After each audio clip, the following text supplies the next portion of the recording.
This testimonial is brought to you by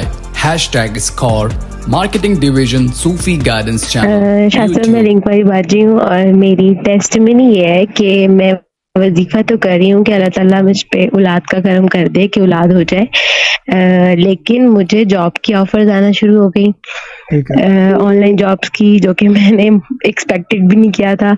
और एक और चीज़ कि मुझे आपने बताया था कि मेरा इनाम का अदद है 9, तो ज़रा हैवी टाइम चल रहा है। तो लेकिन मेरे मास्टर्स के पेपर्स हो रहे हैं जो कि अनएक्सपेक्टेडली इतने अखीर हो रहे हैं कि मतलब मुझे खुद समझ नहीं आती कि मैं एक लाइन भी नहीं छोड़ के आती। और दूसरा ये कि एक और चीज़ ये है कि मेरे हस्बैंड की शॉप है जिस प्लाजा में है, वहाँ के जो ऑनर्स हैं वो सारी शॉप्स खाली करवा रहे हैं, लेकिन वो इन पे खास कह रहे हैं कि भाई हमारा दिल नहीं कर रहा कि तुम छोड़ के जाओ, क्योंकि इनके फादर ने 18 ईयर्स से वो शॉप रखी हुई। तो बस ये है कि अभी तक तो ये, और ये है कि मेरे पास अनएक्सपेक्टेडली पैसे नहीं खत्म होते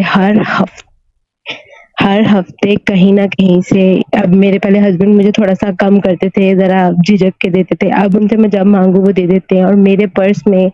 10, 12, 13 हजार रहता ही है, चाहे मैं जितना मर्जी खर्च कर लूं। गुड। अगर पर्स किसी के पास रखवाना हो तो मैं हूँ ना, ठीक है, अगर पर्स होता